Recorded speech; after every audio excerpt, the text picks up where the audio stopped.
سلااف بینەرێژە بینەرێ کەناڵی بادینیان سات بینەرێ بەرنامە مۆرکردن بەجارەکە دی ساعتمەند خزمەتەوەدا ژە بۆ پێشکەشکردنا خەلەکەکە دیش بەرنامە مۆرکردن کو بەرنامەکی تایبەتە ئێزیابی گرێدایە بینەرە هێژە بەریان بچێت ناو بابەتی خۆدا دا ئەموو گودارانە ڤێسترانێ بکەین کو یا هونەرمەند عیماد شنگالی و مۆرکردن دێ بەردەوام بێت.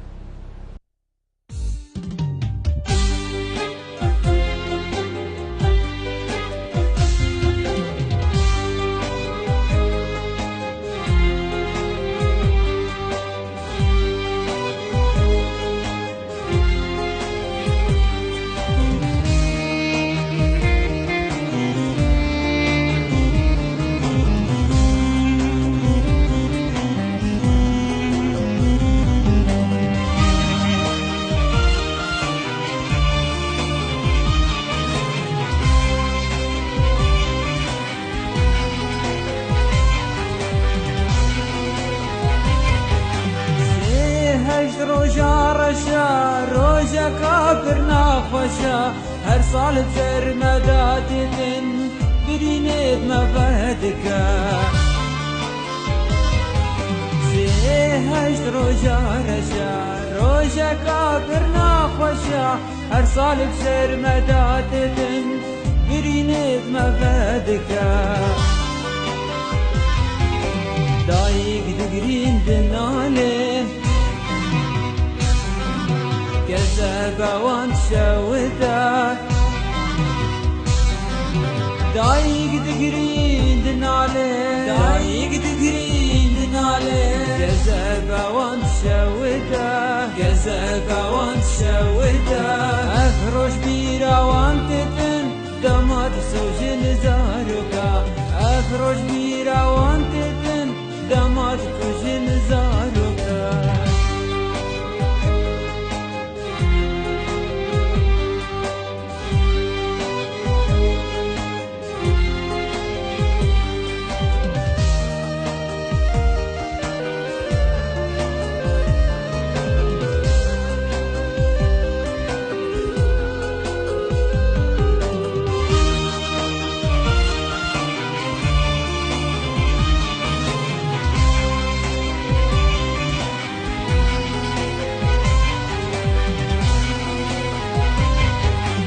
دکن غازی و هوار ما دنگ مدر ناهی چه دنیا کا بیدن کا کس هوار ما ناهی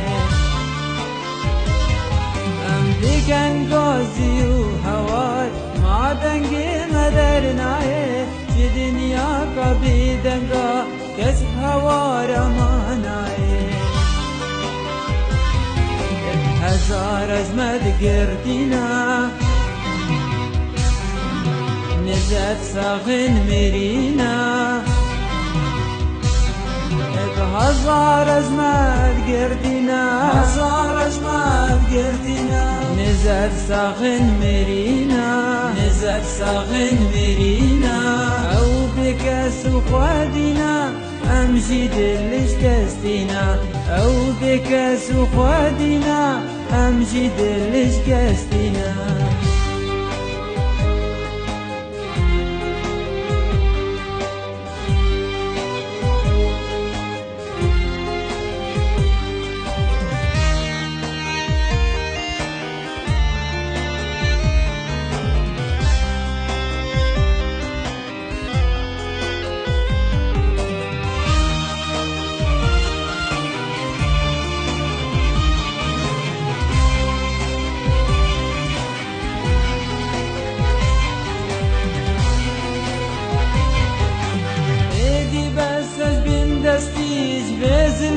زرداری امرو بن وک هر کسی ناخوازن بن دست بجی ایدی بسش بن دستی ظلم و زرداری امرو بن وک هر کسی ناخوازن بن دست بجی افرو ماما فی خود به وکی همی جهانه افرو ماما فی خود به افرو ماما فی خود به وکی همی جهانه وکی همی جهانه جیهانه دام ببن خراگر وکی شیر المیدانه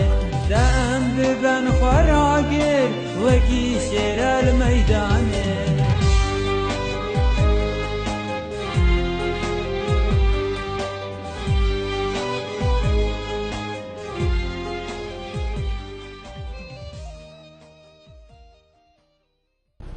لسی هشت 2014 دما تیرورستن داعش شنگال داگیر کری نزدیکی 7000 کسان ین ازدی کفنا دنافدستن داعش دا چیش جن و زاروکا و چیش کچا و چیش پیرکالا لوی دبی و هتا نها نزدیکی 3400 کس هاتینیا رزگار کرنا و دیجی هتا نها ماینا دنافدستن تیرورستن داعش دا و پاش روجوان هتا نهوجی نهاتی دیار کرن بوی بابتی جی مده ایرو گفتگویل گل کچک رزگار کلی کن او جی خالدا شنگالی دا تبخیراتی بو برنامه مورکرن خالدا خانا که ام شوی پسره دا دست پیکن کل روژا 3/8/2014 تلکوه بوی و چی پسره تا هات گلک سپاس بولی درفتی خود 3/8 ام القصبون مشت القصب ام رابين ساعات حبتي سبيدي ام رابين ام برب سولاخي بچون عائلة ما كامل بو ويزيدي خلقة القصب خلقة شنقاري بقشتي خورا باز دا ما شنقار بردا ما امكانينا ما ام چون قشتنا سولاخ ام سولاخ ساكنين جبقو عائلة ما كامل كتا دستي داعش دا بس سيتيد مفلتين ام كامل كدنا دستي داعش دا الشاري هشت ام قرتن ام اتمالا قيجا بن سولاخ الشاري هشت ام قرتن ام برينو تلحفر هم المالك يقرن السولاخ يعني وقتنا الشنقار السولاخ بيقرتي هو هيران الشنقار يعني برنجي هيك اللي هكو ام دور ساعات هيلان السولاخ وبشتينجي ام تحويلي تلحفر كرن بلى ام برنا تلحفر بهزار قيتو جنيت ما يزيد يا تلحفر المدرسة كده بون خدنا بمدرسة مزاني بس من اشبير كري ام مدرسة بابون تلحفر وبشتينجي امان دسي روجا كتاري دوريد ما قصف كرن هاتن مشورة تحويلي بعدوش كرن ام تقريبا اسبوعك يمكن اسبوعك بعدوش مان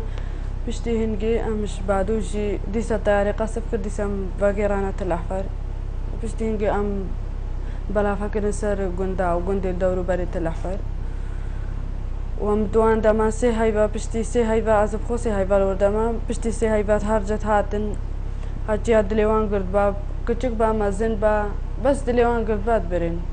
تبوانا خم يعني كاكتشك بي مازن بي أفنينا أمير داعش تش دولتات هاتن يعني هر داعش كيش دولتك هاد باقي شكاي زديا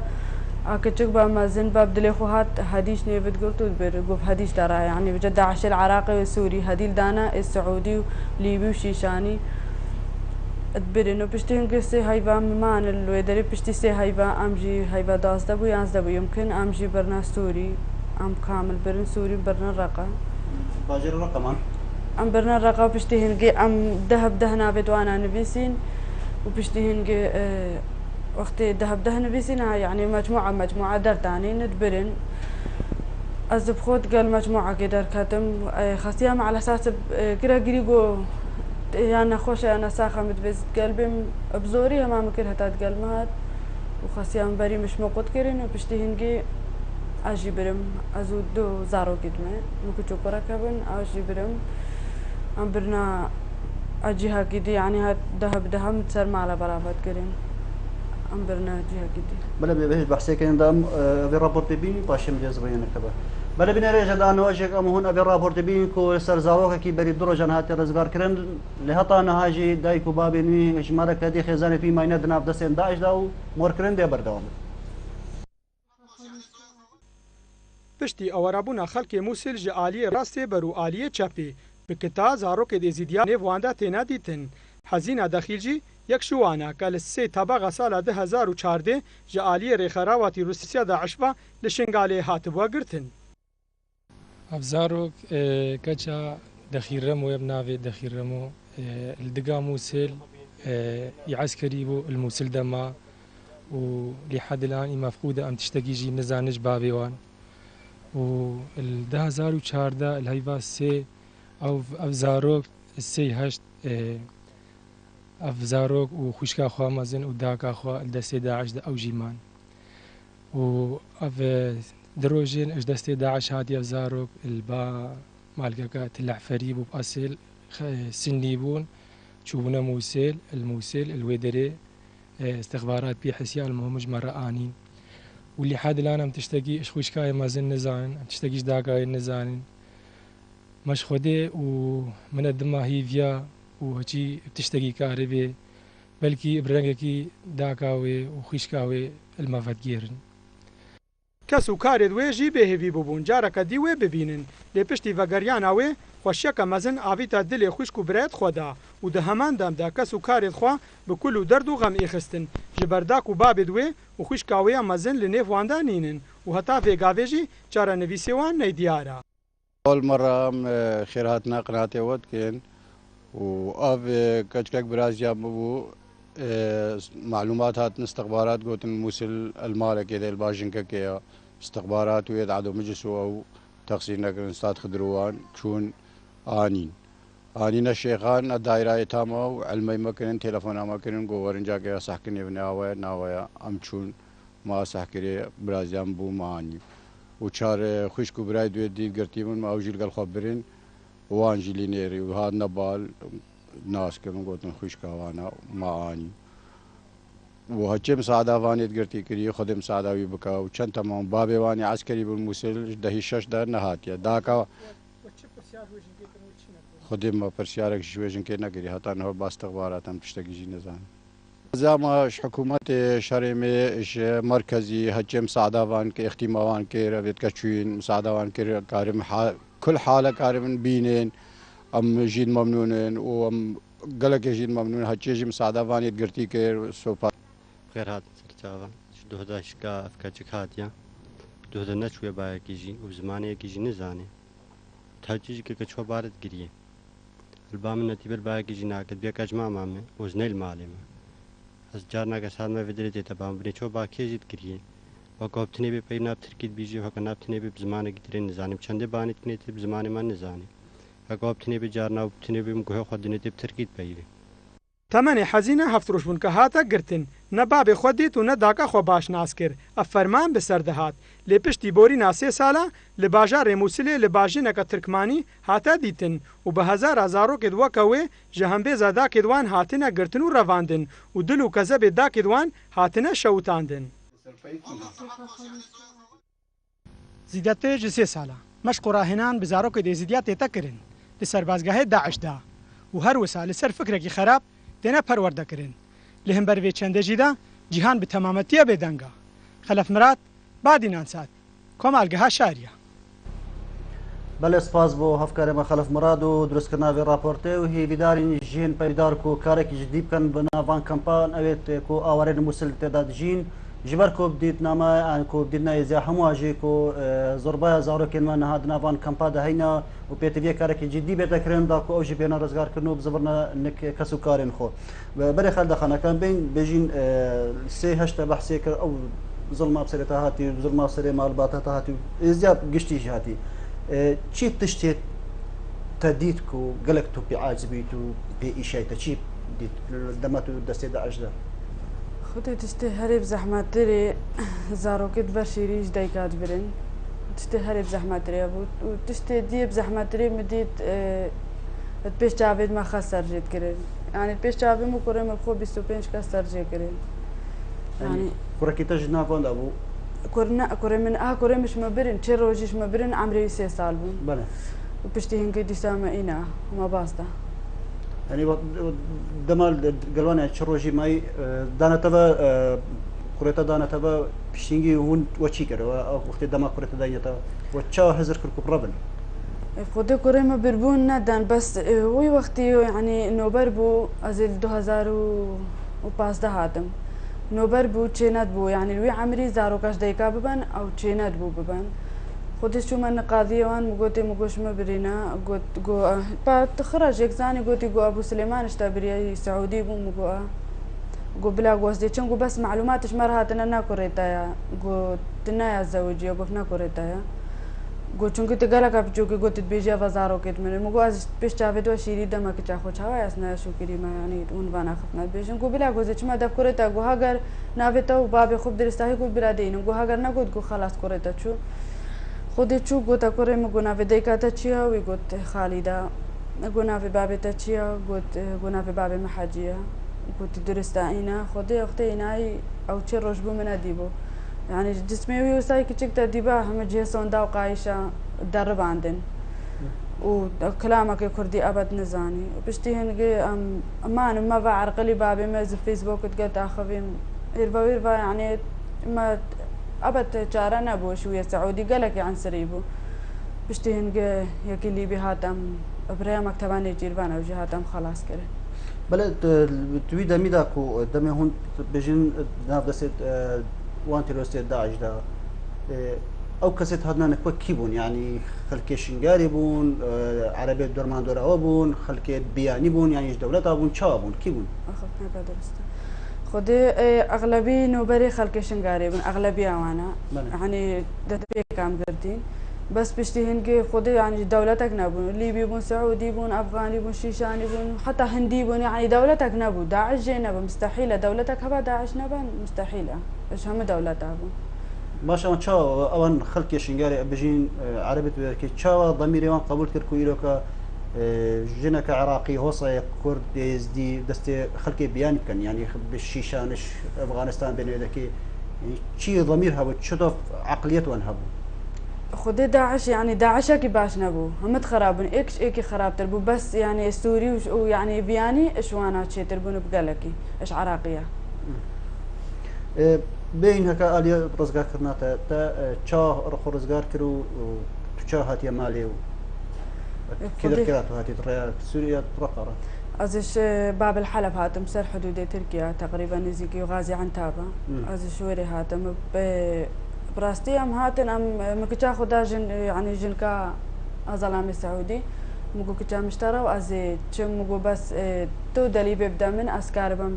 في يعني فان مكتبان يتيرفان تنسيخ تقال شي كربو دهيت ما خلاص كسر بس زلامي متقلقلك عن صريبو قلت قال حش كتشام تكلم مگو كتشام بوتا قلت بلا بجا او تجور بابو تشينات بو يعني الا حجبان دي با تشينات بو بيتا شارعي خدي مقولتي ام هاتن ترامبيلي بشاف زلامي هنا موجود بو داعش اني موجود بو قلت ام قوافا ترامبيلي بتابعي قلت شي ام كوري خبر مقولت كوري متهرس سياري صار خدي مكتشا خدا قلت ما تكتشا خو هم بيسناكي خدي مكتشا خو يعني مش نيفا كادلي خدا بي مقول بلا كسكاري من دي خدي الورد ابو مقول نديت يا كوري مديتينا يعني ككتشا من نديتين جي تشد بينا وكا كوري من بينا ايش كوري مديتينا تقلوانا عايشيا مقول ما بلا كتشا مبودا بي خدي وقتي ام درك هاتن قلت ما تكتشا خو هم بيسناكي هم كتشا خو هم بيس كر يعني مستحكي مديت يعني جلو بركتو نيت مناسب دركه بشارع عيدا هم كتشا خو برف اسرابي مو سياري صار بمو هاتن كره هوار باكس نشد دركه بهاجر يعني داعش دي دوسا دركه شارع دي سريوجي كان ام هاتن بريا مكتباني جيربان خلاص بو عندك بيجي عندك كسكري تمانين هذا سيد داعش ده طبعا شارده ما نهشته شارده كس شارده كس شمال باطن ظلامي منا وجنتيام بين تزارو كافا وكجامال ما دشما يعني بشازارو كافا وتيمي وخازورمي معلومات قال هنا اتصال قلت شك ميزان الصاغن كان خدم تشي نزان رجع ولي ولا نزان الناس ساخنات مرينا ابد يعني وقت اللي ذاك اتصال قال لك ابو بريتو ابد ايش رجع يعني شاري هشت ما قلت شاري هشت ورا ما ما قولي ابويا انا مزانن كيف انا بله لو ديتناتا نو بتر جوان كتشو شنو زارو كلمه كذا كما يعني هكا معلومات هذا كذا كما يعني الرقم يعني جي تلافر ما يعني جي بدنا دربي ولات يعني خدي بدنا من نشن بندربي ولات يعني جهة داعش هر جهة كده داعش تده بيشين ببان بس جهة يعني نداعش تده نبنشين ببان يعني بيجمعتش عراقي وسوري حتى تركيا بس داعش يعني بدزيجي تركيا ده بعيشين كده ربع غازي عنتاب ما قالك بخو داعش أغلبية أنا ما فيزت قال أميرة كي داعش أميرة توزيع سلاح أبو أميرة كي ما زنبول شو غازي عنتاب وتهات غازي عنتاب تهاتنا نكوا أري بله دسبيكر رزقا كنا تلافر انه خل بيجي انه ڕزگارکردنە تەلافرا دەست پێکرین و بێژین چەند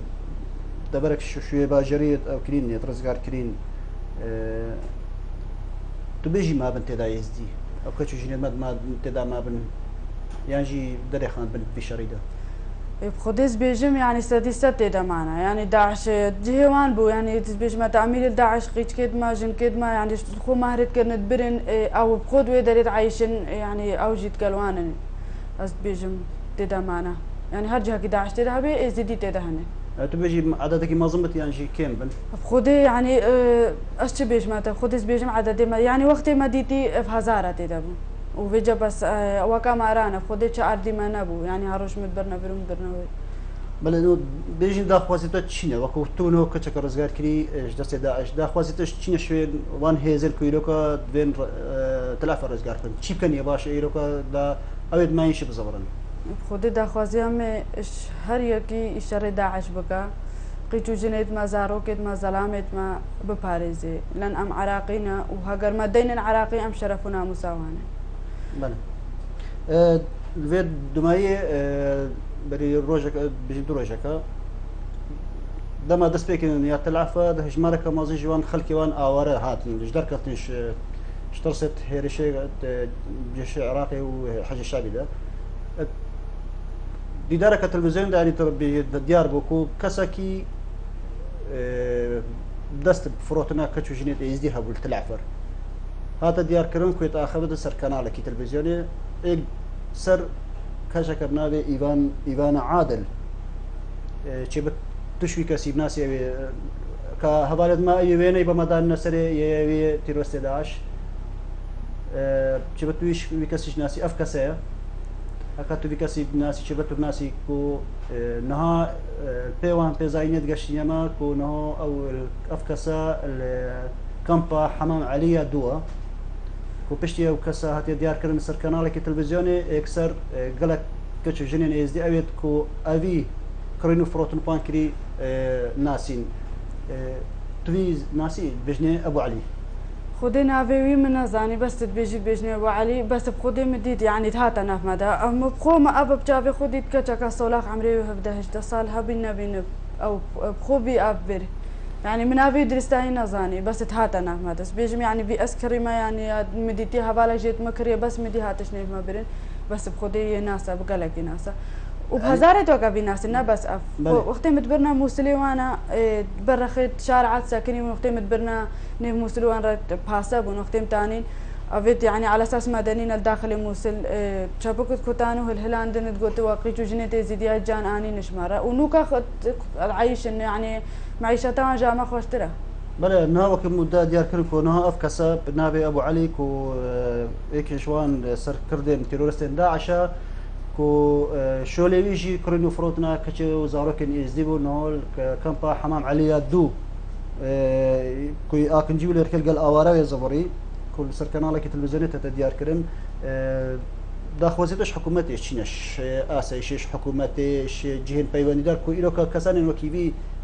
چه بده صدان کسانی رو که بینه نف آورده حیات خو کبرز برینه خود داخوازی هم بری همه حکومت هرما کردستانه چون که تقریبا کردستان دجین و حکومت عراقی جیوش هر کسی که داخوازه ما هنا وان دست سر بکن ان بین يعني جزای خوار گرین لان بسری ما کرن هاگر اف اشوان بابون دبسری وانجی کن داخوازه ما ابا بله بدارين كو بريا في برنامج بقناه باديان راسا شك دنگي همو زياد جينوان جيم بيواندار كو كارك جديد كان جبو قرتنا فان كاسن هو ابد نهادنا با كامبادا جيانا خود بورينون كو دست وانج كشتنو فروتنا ازيان ده هبول سي هشت وهطا بيجين هطا الو روشك كو كارك جديد بذكرن بينا قرتنو بينا برداد جهه او شك حق خو بسطينن بل خالد خان كان بينكو تو نهاجي كو بيجين ناف كامبيدا انت كابلا كده تكر كده بيجي هيكل كده جيانا خود شاد برينيا وخد بشتي جيانا قبل زحمته شو بيش متى جيانا قبل زحمته بس ازب جيانا خرازي ما يعني جاي صحكا كامبا خدي اقرب وانت كبي يعني كهربنينا هما استنا اسنا بيجي مش خراب هزاره تو كامي رزقار بوي دست داعش وش غير رزقار بوي خلق شنغاري يعني سبيش ما تسعد يكي نيفرو دي كهرباء ما يدي تشارجت حتى أنا كي حبت هشتي باري ما كهرباء يعني نا مولد نا وطني يعني جيانا كب زحمة درباس كم آلي بيجن آلي السخلمي بالصحي ويان بيجن شيء هاري كاريا تذكرين كو تشكون أبي ظلمة بسرية وده هذا يكرن كو جبير كان شيش آلي نفسي باش آلي مادي معنوي يعني تشك تذا هاري كاريا بخودش آلي نفسي و أم سپاسيا دكتور نزارت كان دكتورة قرافيش براستي تقصير ناكرنا رئاسة الصحة يعني تقصير ناكرنا يعني هكا نشوان هر دو بس بيجم هكا في كاري رانا ما تشد بينها بهزارة بيش كوجن كد ما خو كشتان يعني شبهنا وانا تنقش خود عيجسن يعني أو جلساب ما كان يعني براستي كارك بيروزت كانوش يعني شكل استفادة جد كانهم قالك استفادة جد كان باش آلي ريخراو يعني شي بذكرن بوا باش هون قالك جارة شي بريخراو دينا نكوا تصير القلب قرنو دي بوا هو كاين شباب بشيء سرودا نزبرنا طبعا يعني أزبخوها ما سيا كشوانم يعني سبيش ما تروجنين هندقنا أدف من أنا زنا باخد بيجم أسبوعان الديد بيجم چون كافت يكشان بقى خود حسك ديدار كمن شو ما خارج يعني بهزارة توقع منن إنها جلس شوم جهة كي مرتاح عزام مرتاح منا بالعكس أس مرتاحين يعني بهزارة قيتو جنيت مرز قاربوي دست داعش ونرز قاربوي دست داعش يعني حالي وان جيبويا كيوانا يعني طبعا تقاليا كتجين أو قهربان هل تقرن يعني تشتكي بزحمتها خدي بس يعني قلق الدين تصويرات قد قرنوش يعني هود كان وشن بتاخد دانيتي بس باخد فروشن وخلاص يشوف بله تقول تشدر بي ولاتي بري منظمة كده شيء يعني صح حسابه خو شادي شيء نعم خدي بري حكومة أستراليا ديتشو ري حكومة أستراليا ديتشي أستراليا ألمانيا ديتشو أستراليا أستراليا الودرك بيجين تبيجي هاي كاريا تبتكرن كو أف ظلمة بسرتها هاتي كوشك جبير كي ينجي هاري كاريا تبكن كو أو كسر ما يجسد عشية رزقار كنت شيء خدي يعني هاجر مشنا كيدر مشنا سر هاي بما مشنا بد بس أبي دستي داعش لأن أم دستي وان دابون أم زانش شتين نسري وان لأنه بري من دستي وان دابون يعني موصل تلح فرق شنقار بجمة تقريبا أغلبية عراقي كتا دستي وان دا يعني ذات هابو دكان هابون يعني ما خدان كان هي وقتها بتشوكت مش نظام مربانا نوكا يعني حصارة السروان وسروان يعني طوفان السريوانا نوكا الدستوان دمرين يعني ما هي به نبزوتين وقت بينا خلاص كده ولا شي به ذكرن بوا مثلا بوتا بوان قالك هي انه ناف كامبادا يعني وكذا اجلس 11 رزقار بينا زارو كان جنن بيروكار تاتينا مالي شي به ذكرن بوان ناف كامبادا يعني ناف هيكل هذا شي به ذكرنش الي هاي كاريا بعد كو بيجين أو شيء خوش بير كان يعني كو خو حساب كان كو وكو كسين صادا يبخدي هاجر يعني شهري كاريا بكان أسبيج ما تهيبا كي بكان دو هيبانا كان أبغى الوانا يعني بساكنين أسبيج يعني برايا من هاجرات بكي واني هيبانا هاد باتشي كرين يعني هيبانا بتشكي باش أسنا بيجم تدو 150,000 بتشكي باش يعني كارين إمكاني ياخذ كان يعني أستنا أصدي دركب يعني بهزارة بيتوا كاملنا وبراستي هرمنا مرتاحين أم كنا كي منا مرتاحين يعني كنت بوما خوش كان ما مرتاحين يعني لأن بهزارة وكامي بله بهزارة شبت تين ناف كامبادا حتى نوجي كس خلوانا كده خدانا شو هذه كارياش نادى توانا لما بيجينكو تبيت حكومة هرمي وريك خراو أبي وريك خراين بجدي شغل كان يبقى براسي شغل كان كو هذه كاريان بتكرن دا كو شكل هر أو تشتل برد شابان ده تديتن وديتين شكل كبير بكن ما عندك ديدارة هين مقابلة ما هين قال عندك خلكي كو سر رزقار كرناش بيجي تلعفر كا هيفي أميدتوان شنية ديزيا كو رزقار كرنا تلعفر ده ونمر كده بردام بله بين رجع دامهن أبان ديدارة بين كو جلاي عندك كسان با كو بيجن كا شي بيتا كرن بو إزديان ديسانجي شي بكن أو هزن كو يلوكات بجداد رزقار كرنا تلعفر ده داوان كتشجني اللي زي تلعفر رزقار بكن ونمر كرن ده بردام مغازل تلعفر ده بو تقريبا 5000 بنفيسانا أرزاقم 5000 إزديتي دبون القزل قيو وكسر المحراب جماعة كوچو همول كسر القزل قيو وتقريبا همول وردبون ومديل متفرقة همول كسر المحراب بون ومعاناة ما بيسرنا بون يعني تعاملها بيسرنا بو إهانة بو يعني تعذيب يعني هم عالم هجي هم خلفان بعد كشتين هجي اما به سبد الروجا قلنا خاصه قلنا كسر المحراب وقزل القيو برينو هتانو النتيجه ما تشينا به يعني يكش دسد النتيجه ما نديته كي كفلتي كي بي خود اسلام لزاني كقتل ما بنجي كرتي همو دابنا عليه خاصه مير كرتي مير بربنا الرقاوان سوري اكثر شنو برينا سوري وان بانا قيم كل بدري هيلابل يعني شهر 5000 عائلتي زحمتها يعني كان كي هاتيا إنها هاتيا إذا هجوم موصل توقعات ما قلقبون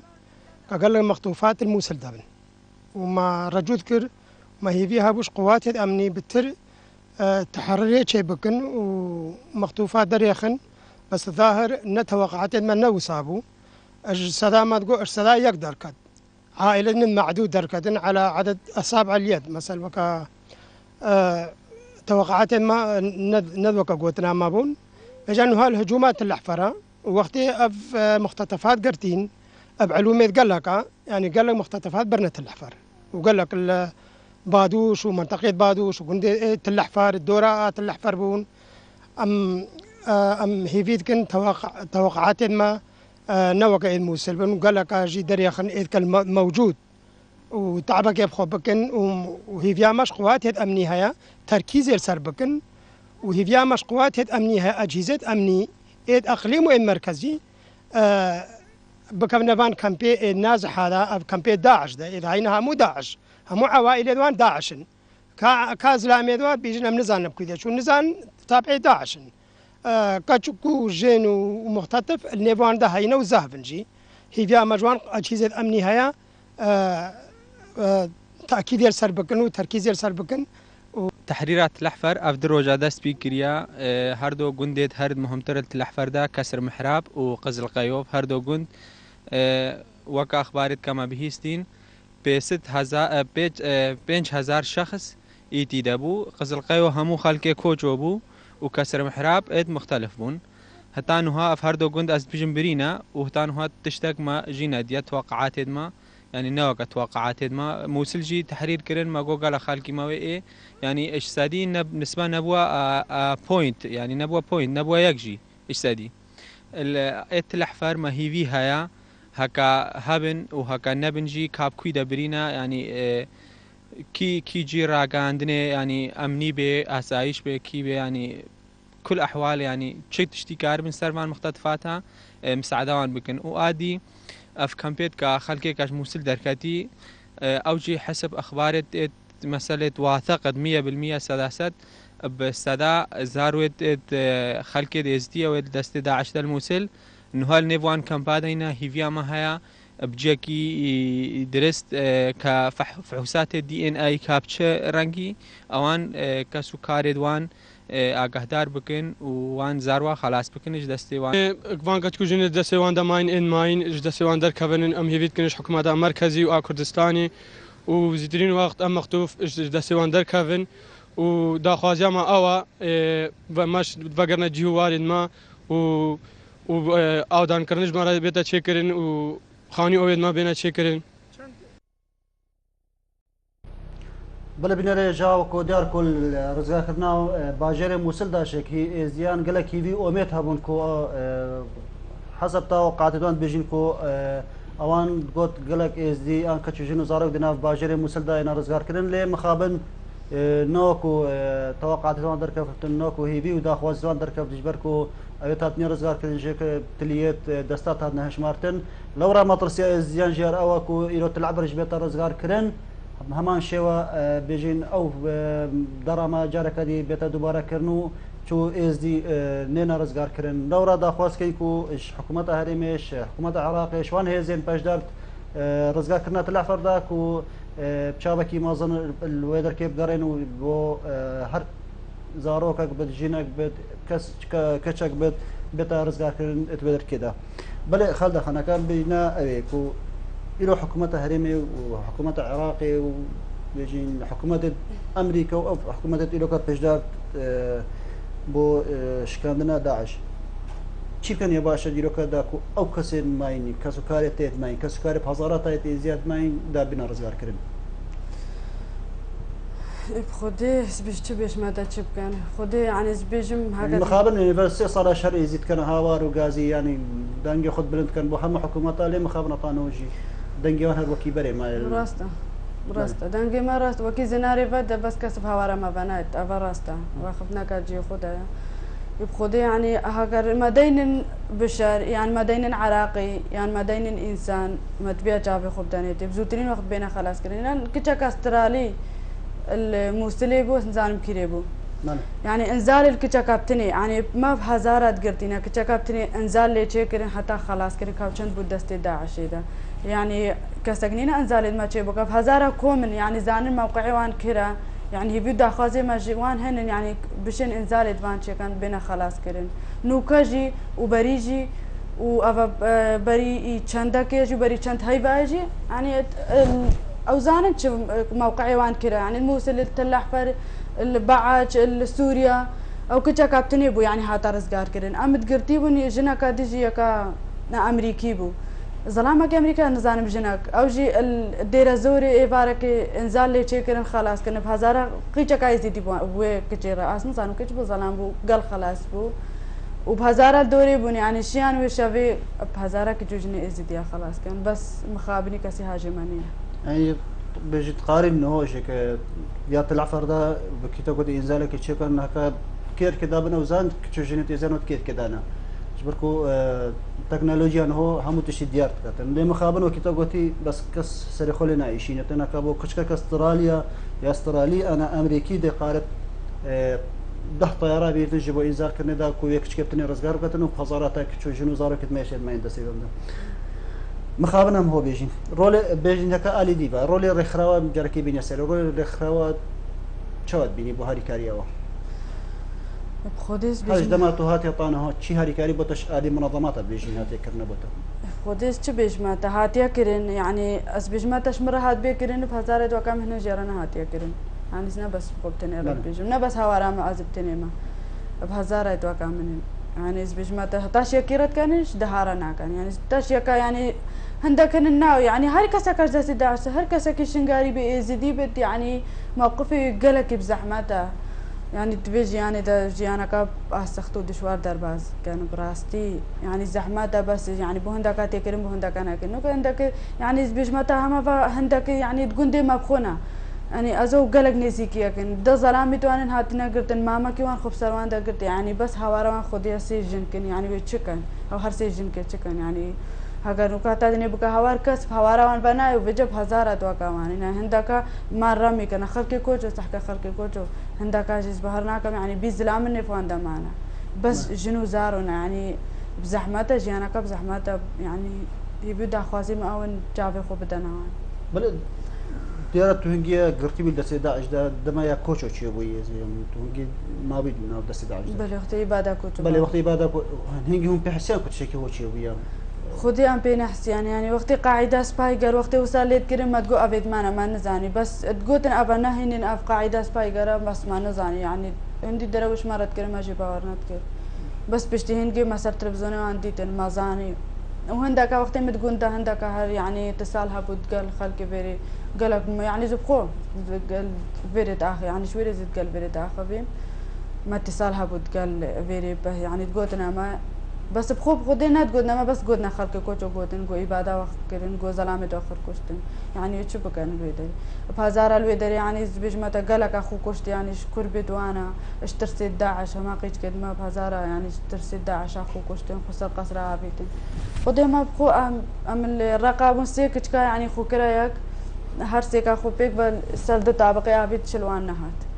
مالبيان يعني خوب كجن خوب يعني بيان خو انتحار كان قلتي بلا ام خو بلا ام تشنا بمرين بس بلا دستي كسكي داعشنا قيما عند زوكي وحشابون بل البيد ما يجيك بيجين تشدين بروباغندا هات نكرن كو دعايه هات نكرن كو داعش او دعايات كرن يجي بيجين او خزانه خلكي موسى للتلافر تقولنا وان كسان نافوان دا كويت چی زارق بچی جنه که زیبتن گرنه هکا هم بزبرنا نافی ازدیاد هونینا کشتن لورا از بینیم یعنی گلک جی مطرسی وسط بدیوان کریا ام بري بشنيا بساردي الويدر كي تشت هود ودنا يعني هم ترسان تشتكيو طبعا تقودنا ما تقودن هون شنقو يعني شنكا هون بسلمان بنا قودي واكوشن براستي ازب خوسيا كشوان بمسقلك الترسام يعني اسهاتم خلاص جموس نام مرتاح بهم خلاص بنا خو وقتي يعني اسهاتم هيش تسنا قشتي ما الباتا خو قالك يعني زي الترسيام يعني متقول بشتي اس قشتي ما جهه امان متقول خوزي دستيان يعني ديم تشبر يعني بتش طريقي كوجن اس نظانم وكي دعيت بيش جافي خلقي مو كوجن يعني تش سري مئين اس نظانم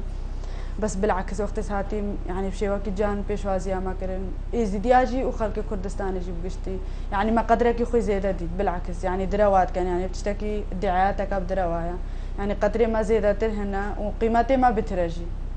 تشتكي يعني دروات دعاء حمود دركفتن وقبل حمود دركفتن درو يعني دروا قالك يعني قدري ما هنا ما دخل انه كان يعني ام بيجن يعني كسكي ازدي يعني ناسنا كم ازدي بس قاربوكا دستي داعشنا اجي كي بيجي كا يعني مستيركش بي عسماني بيت يعني كاربي ديشي رأيند يعني شمع يا دستي داعش از المزور داري ديتيا بالعكس قطري ما قالك هنا يعني مهيبي هنا كسك يعني هركي دستي وان دا الدنجي ما بقى والبريجي دنجي ما بقى يعني بيتشتي ابد برنا كنا مشكل خدا تشتكي درواها بله وقت موظفين شو تاكدون شنا لالشي وهذنا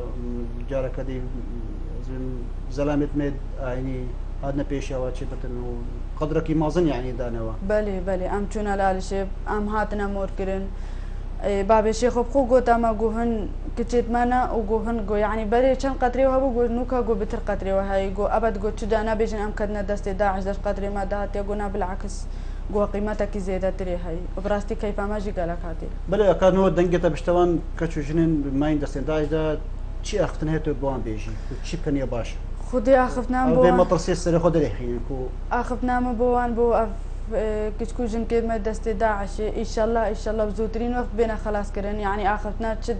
صيكي وكا داعشنا كان قوي خدا يعني خر دروا وبراستي بشي وكي جان بيشوازي عوان تكرن وبراستي نهلين بقهنا عردي حتى تقهنا مالي تشي خلقي كردستاني بشي ايزيدي يعني تبيت مرو فراستي باخبي تشي خلقي كردستاني بشي ايزيدي براستي شي وكي جان بيشوازي عوان تكرن يعني ما تبيا تشي تشتي اخفنا داعشنا كنا سريخ وهر كسكا دليبي خديت يعني بيجي اسباسنا دليبي مهنا اشترسي دوان ديمكو جنا بالعكس افا تشتكي دروا وبهك هر كسكا دليبي خديت بلا برافي بيتو قطري وان زيادة ترال با ما همشكا بلا نهوت بيجين تلو شارية يا آكنجي نافع هيكلة كده خلكي الدور ما دورة تشارت تطرين خدي خلكي دور ما دورة من بينن يعني سبيش ما تنوكم يعني عادات وتقاليد ما يزيد حجر جنك بزلامة ويشو يعني بيجي أفضل دوسة يعني أميرة دارين اشتخاري يعني هر كسك بدي بستو برتياري خوشوية كده بيجي أم شو بكن باشا شنا كان باشا يعني قيمته وسهنة عسخو صاد بينهم يعني يعني يكي عمري 10 سال بقرا حتى أنا كي جناك عمري 6 سال براستي يعني قال قدر ما نفو عندها هنا بلا متبينين هو الفيديو مايك ودمي ماش نما انما الفيديو مايك بيني خلكي ماشنغاري بشتي بورنيا 6 سال وزاف ماشنغاري يعني انه روجانا شكل سر فيسبوك ديار كرن كون يزقي بينج عائلي صوت عائله ويتشنا شنغاري بدينا تا تشوناش خلكي مو بشنغاري تشاد بيني بوشي خلق ما يلو الشركة تشتغل يكون نلو ذلك خدمات هنا نا قالك أمن هي لينا بيجين كهرباء إننا آف إننا شون بخدي أشتى بيش ما تبخدي يعني هر كسا كدي فراي خدش براي من يعني خاصة أنا وزارو كت كتشك يعني ببنا بدري أزب خوب كان جارة شو ما شنغاري دسي جارة بري دسي رجاش شون يعني أشو ما نبدأ يعني شنغالك ويران دي يعني متقول يعني شاوا أف